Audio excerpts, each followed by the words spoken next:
today I have with me Mr. Sushant, founder for Gene Athletics, and a very different, very beautiful concept. I'm going to ask him a lot of questions.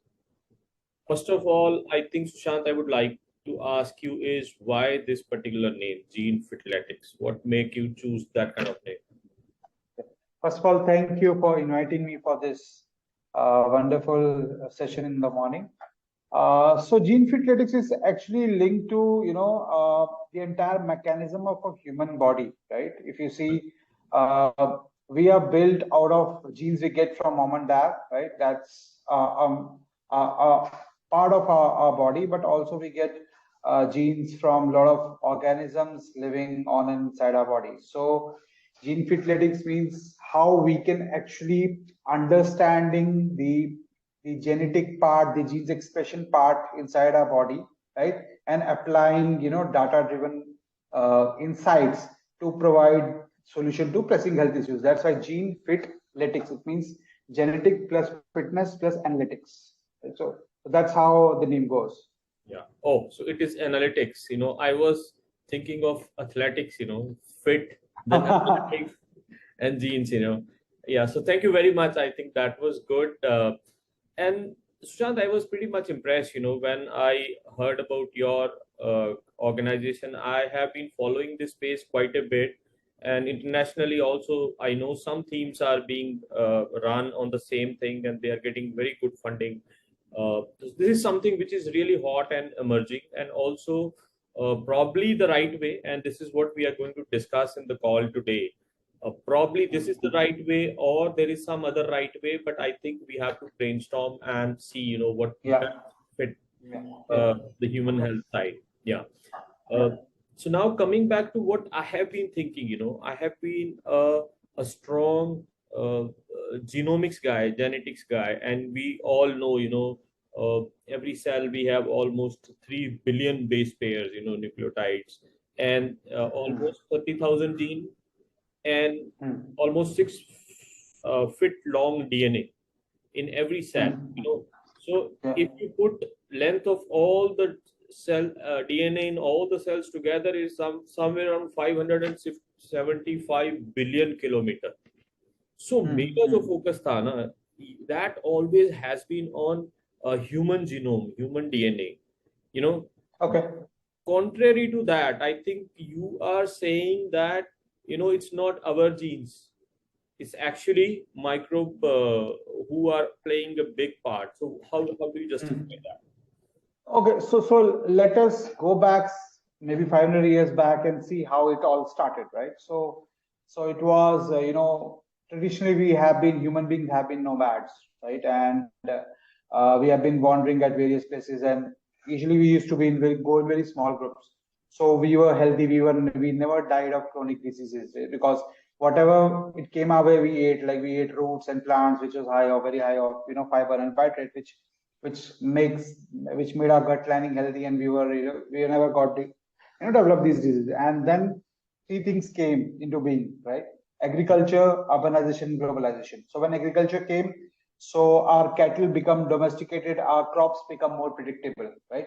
And we formed a formal settlement of permanent settlement, and that's how we got in touch with Moran people, and that's how we started exchanging a lot of organisms which are living on and inside our body, right? So we have around 100 trillion organisms so I'll discuss a bit about later on the organism front. But so then came privatization and globalization, right? And when the advancement in technology and the industry and economy took place, and a lot of people started moving from rural areas to urban areas, right?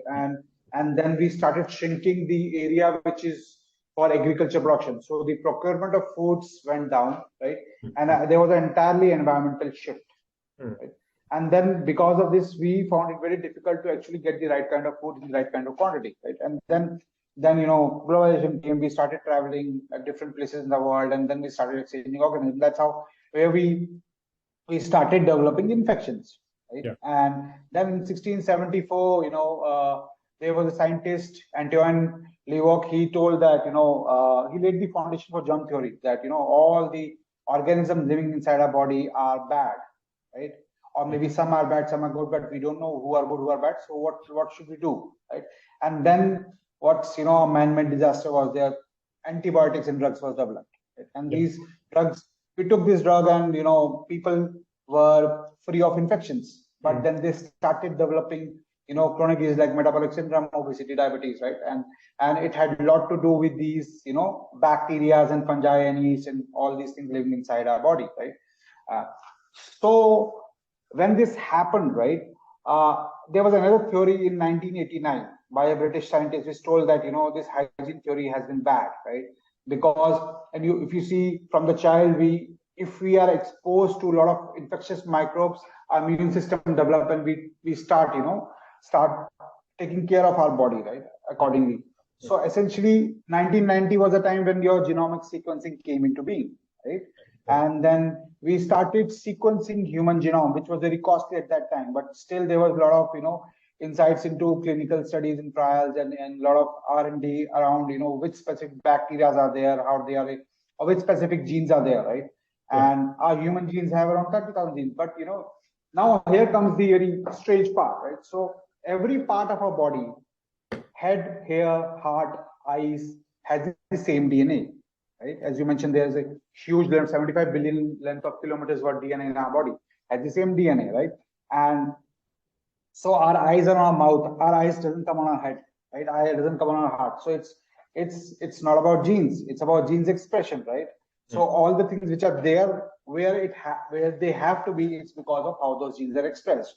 And the strange part was that our body produced 25,000 genes, right, which we get from our mom and dad, right?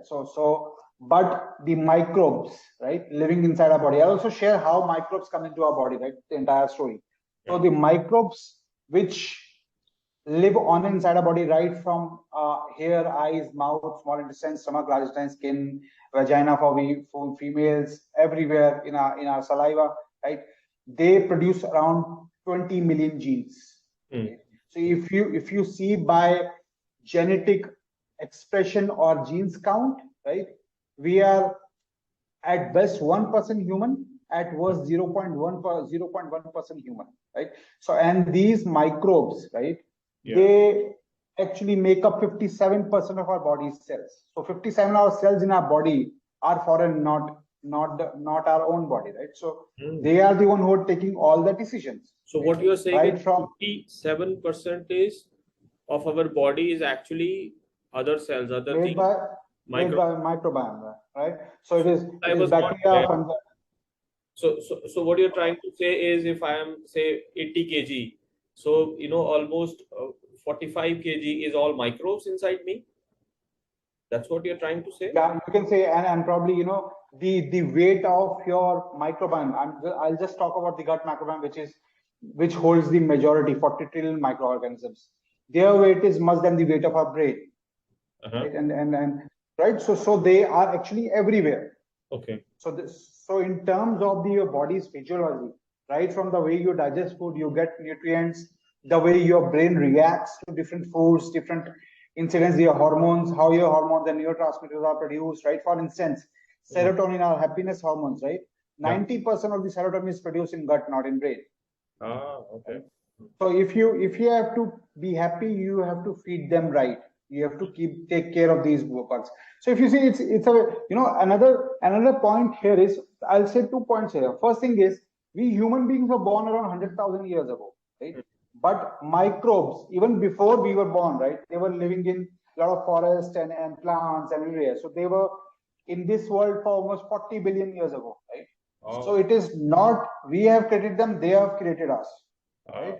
So that's a very humorous story that they have created us. We actually feed them, right? They make us crave what they want. We feed them, right? And we poop everywhere. We spread them everywhere. So that's how we are helping them, grow. And if we feel that every decision is taken by brain, we are wrong, because the gut and brain talk to each other through vagus nerve. So brain tells your gut when the body is hungry, and brain tells when to start the digestive system. So it's a very symbiotic relationship. Okay? So it's the communication between the body, right? Is between your human and these microbes, between your microbes and the food you eat, right? And between the microbes and within the microbes, right? So essentially, let me give an example, because there's a lot of DNA testing happening, and so DNA tells our potential. DNA is a one-time test, because your DNA doesn't change from the time you're born to the time you die, right? So every time you go for a DNA test, you will have the same results, right? Because they are not decoding the genes expression. Let us take an example, right? So when we are born from during our childhood days, our mother tells us, have milk twice a day, right? And we are happily having milk, putting Bournvita and a lot of things inside the milk, and we are happy and really enjoy the taste, right? Yeah. Somehow now, if you see last 5 years, the ability of people to digest lactose, right, has gone down. So hardly 40% of the people in India, right, can actually digest milk. And it is not because, so it cannot be because of the genes. And leave 5% people, 5% may have that, lactose intolerance genetically because of from mother and father, right? That remaining 95%, right, people, when they had milk in their childhood days, they never had lactose intolerance, they never had headache and migraine and bloating issues and fatigue and everything, right? Now they are having, right? Why? It is not because of your genes, it is because of how your genes are being expressed, right? So genes expression are again linked to, so the science is, when you eat food, our small intestine doesn't have more than 45% digestive enzymes. So a lot of things, whatever small intestine does, they pass on to your large intestine. So I have done with it, because our body is dynamic. It will only absorb the food which it wants at that particular point in time. It goes to a large intestine, and these folks start, these microbes and bacteria and fungi and everywhere who is living in a large intestine, our gut, they start metabolizing the food and start releasing poop. Their poop is actually our nutrients, byproducts, and metabolites. Right? These metabolites can be healthy, like vitamins, minerals, short chain fatty acids, antioxidants, but can be bad, like they can release methane, ammonia, LPS, and bad toxins, which actually changes your genes expression. So it because another side, a lot of people don't know this, that 70% of the immune system is on our gut lining, right? And these bacteria are training our immune system. They are helping the immune system recognize whether this is a good thing coming, bad thing coming, right? How to react. So when they start releasing bad things, they send a message to to immune system through inflammasomes. There's a specific receptors which goes that, right? They tell something like do something, and they get into act. They start killing these pathogens. When they kill, they start doing inflammation, right? And this inflammation is nothing but the group of symptoms. So you have headache, you have excess urination, you have bloating, constipation, fatigue, eye inflammation. Anything is just an outcome of inflammation. And we club all these symptoms, we classify as disease, right? Disease is nothing but discuss ease. Your body is not at ease, right? So essentially, our genes are there. It really help us, right? 25, but they are only 1%, right? 99% genes that are expressed are microbes. Right? So essentially, if we are, So Sushant, I think science we can discuss for hours, and I'm sure the audience is also going to love it. Particularly the people who are from biology side, or healthcare or nutrition. But let's come to the next point where how do you address this whole thing to treat or control chronic diseases? Okay. Yeah. Okay. So what happened is, so when we let me go back again to the point where we started developing infections, and we develop antibiotics, right? And these antibiotics almost kill mostly. So one cycle of antibiotics kills 70% of your microbes inside your body, right? So when they started killing, so we got rid of infection. We started developing, chronic disease. So these microbes digest everything. When they are digesting, so it's not about good bacteria and bad bacteria. It's about what they are doing inside your body, right? So essentially, depending on the environment they live in. So simple example, right? I may be a boss in my office. I may be a cook in my house, right? It's the same thing, depending on the environment, they will do bad stuff. They will do good stuff. So when they start doing bad stuff, right? Again, your immune system gets into act. It does inflammation, goes back to the rest, right? So that's a normal process, because our body needs inflammation. Because if we are, experiencing foreign threats like viruses coming inside our body, and we have immune system goes and kills. So that's fine. But when we are regularly eating bad things, right? Or stress or environment, or maybe industrial elevation. There are a number of reasons. Or maybe depleting soil health also, we are not getting the right kind of foods, right? So essentially, these microbes start releasing bad things. Right? And your body is constantly, immune system is constantly on alert mode, constantly inflammation, right? So this is what we call as, then you start having symptoms, and that's why we call it disease, right? We classify them as disease because a lot of people don't know how to treat them. So let's do one thing, let's suppress them. So there is a drug for every symptom. So you go to doctor, you have a headache, they will give you a drug. If you have a high cholesterol, they will give you statin, right? So you have, yeah. Sorry, I'm interrupting you. That's a very beautiful point, which is coming to my mind is, so doctor is giving drug for everything. Now, I want to know from you that, when these drugs are given, how does it impact gut microbiome and what are the implications of this? Okay. So there are multiple things. Let's assume if we are taking drugs like metformin or antibiotic agent like GLP-1, right, which is essentially to control diabetes, right? So essentially what happens is most of the drugs again are metabolized by a microbiome, right? So if we don't have specific bacteria which can actually metabolize these drugs into useful things, right? These drugs will either going to kill lot of folks inside your gut, or are not going to be rendered ineffective, right? So essentially, or even if it is happening, it will start having some side effects. So you may suppress one symptom, you will develop 3 more, right? For instance, if you have an autoimmune disorder like Hashimoto's, right? So you will be given immune suppressions, right? So doctor will say, if this, will suppress your immune system. When you suppress your immune system, something else comes up because your body is not, body is against not protected, right? Again, they will give you drugs.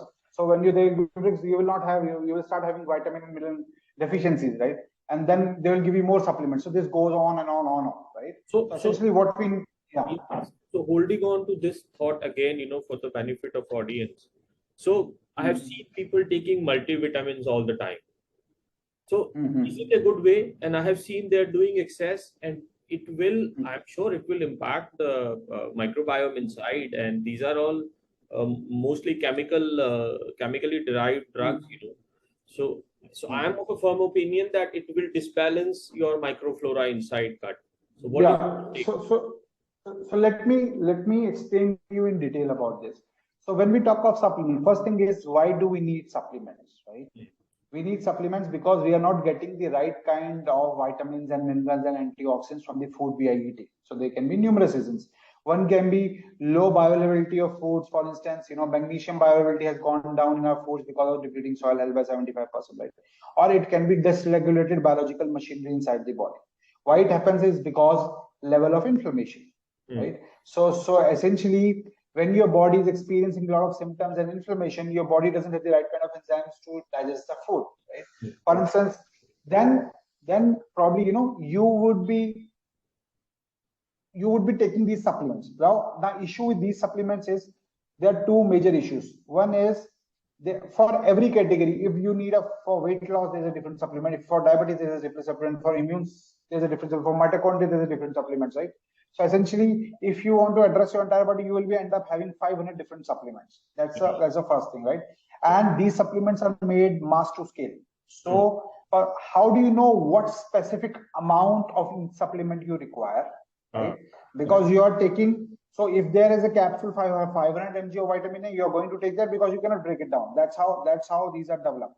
Second thing is, when they're developed in synthetic form, right, they actually have a lot of heavy metals like leads and fluoride, right, which can impact directly your kidney and liver function, which can directly create inflammation.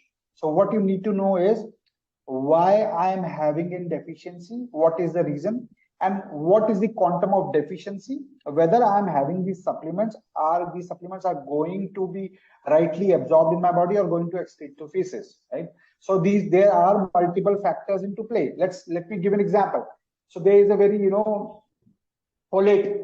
Folate is a go-to supplement for females during pregnancy, right? So most of people think folate is akin to folic acid, right? Which is required, which is vitamin B9, which is required in our body, right? Yeah. So first thing is, all the B vitamins are metabolized by a microbiome. Our body cannot metabolize it. Okay.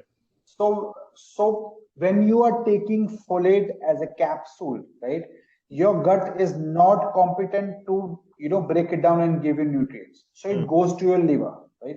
And in your liver, there are only very bioavailability of enzyme responsible for metabolizing folate is very low.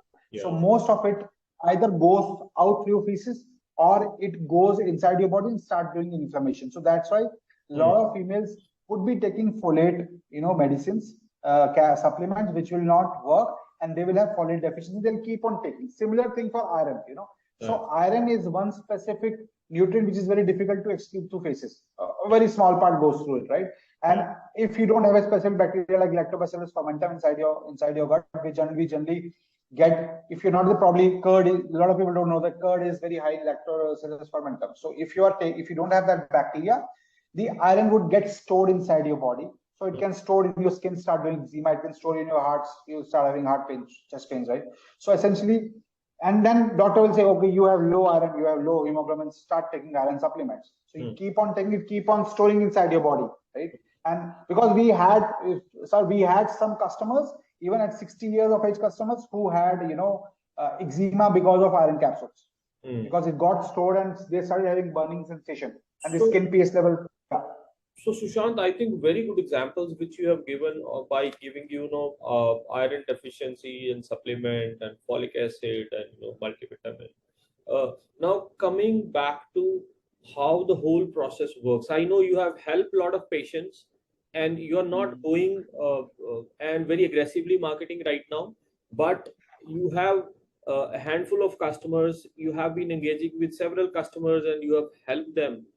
How does the process works when a patient comes to you?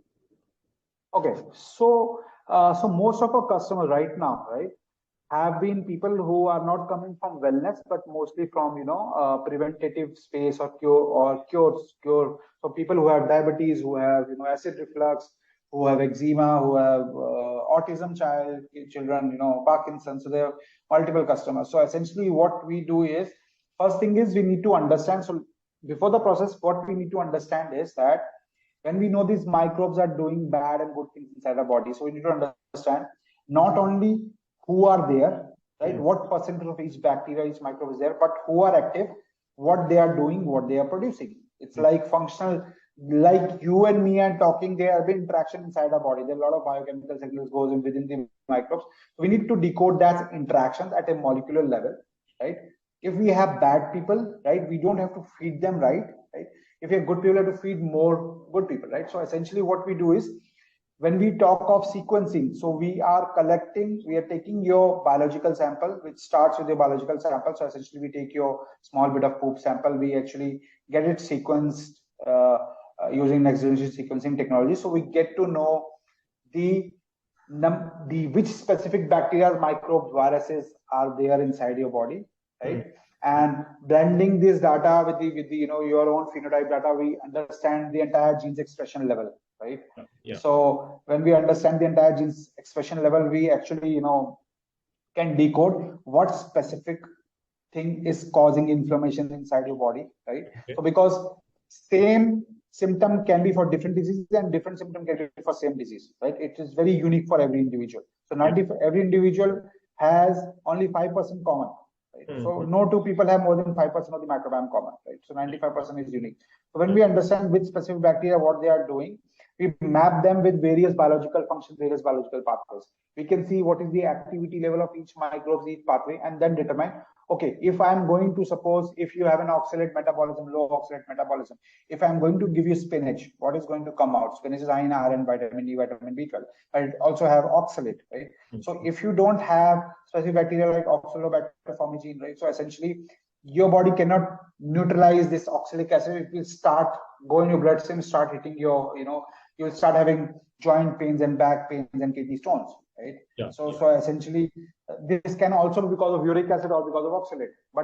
But we don't understand. So most of the people, when they have joint pain, they'll say, okay, your uric acid is high, your urea is high, stop eating protein and stop eating, animal foods and all. But we can tell you which specific thing is causing inflammation, which specific food, which specific molecule, right? When we decode that, we can tell you what you should eat, what you should minimize, what you should avoid, what you should moderate. even what specific supplements, vitamins, minerals, antioxidants, prebiotics, probiotics, in what quantity and in what frequency you should take, which is precise for your body, Yeah. right? For your individual body. Yeah. So, so I'm kind of summarizing for the benefit of audience. So what you are going to do is you are going to take a biological sample here, which is poop in this case, and then based on that you will have microbiome sequencing analysis, and based on that you are going to have diet recommendations so as to restore back the microbial balance in the gut. Correct? Yeah.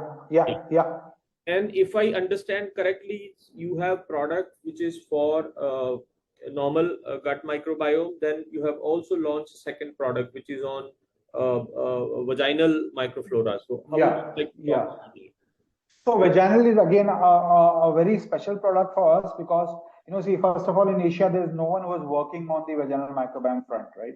So Yeah. again, female vagina have around 10 billion of microbes, right? And they also interact with gut microbiome. So essentially, these microbes are responsible for various infections, UTI, yeast infections, even infertility issues, even ovarian cancers and multiple other pre-birth issues and, other infectious issues. So essentially, the current healthcare system has never focused on female, and female were never a part of the research studies, right? So all these solutions or all the interventions which have been developed are taking point of view of a male counterpart, right? Yeah. Essentially, most of the drugs which are given to females fail 90% of the time.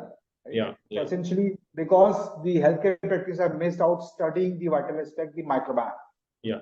Vaginal microbiome. So what we do is we sequence both gut and vaginal microbiome, and then we actually similar process. We give them 45 plus biological pathways. We map them with various foods, and we give them foods and prebiotics and probiotics and supplement interventions. Right. So going forward, we'll be also planning to build precision formula. So we will be understanding what specific nutrients supplements you need. We'll be making it precise in your quantity and giving you for a per day intake, right? So essentially, it will help you overcome all the current issues with the supplementation market right now. Perfect. Right? So right. Yeah. So because of paucity of time, I think we have just 2-3 minutes left now. Everyone talks about blood works. Kuch bhi hota hai, people say that okay, get your blood analysis done. How far you think is the right approach, and what gets missed?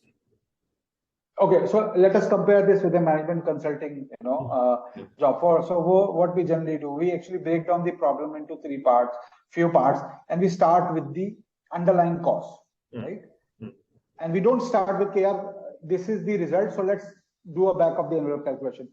This is the problem with the blood work versus understanding your body at a molecular level. So when you are doing blood work, blood work is the postmortem, is the end result. Yeah. So when you are doing blood work, first there are multiple issues. First thing is it tells you something is bad, but it doesn't tell you what has caused it. Right? Yeah. Second thing is the diagnostic market is actually not well versed developed, because every sample goes through 40 different steps of the entire analysis. So the way it is handled, processed, stored, transported have a bearing on a test result. So you go to 2 different labs, you'll have 2 different results. Right? Third thing is the range is so high that even if it's normal, it may be abnormal. Right? And a lot of things doesn't come up. For instance, if you have just take an example of uric acid again. If you have joint pain and kidney stones, doctor will say, okay, check your urea levels. But if urea level is normal, doctor has no answers to it. Because it can be because of oxalate, it can be because of uric, it can be LPS, it can be fructose also.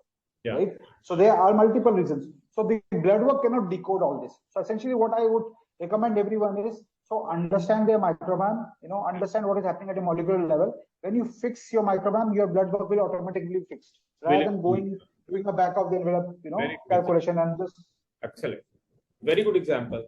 So Sushant, what we are going to do is, first of all, thank you very much for your valuable time and the way you tried to explain. And I think we will have a couple of more sessions for benefit of audience, how the whole thing works, how many people have been positively impacted out of this exercise. So I'm going to call you again, but I would really like to congratulate you for taking a very beautiful path and journey which can help a lot of patients. A lot of people can immensely benefit out of your approach. So thank you very much for your time today, and I am going to Thank you, call sir. you again. Thank you so Thank you, much. sir. Take care. Thank you very much. Thank you.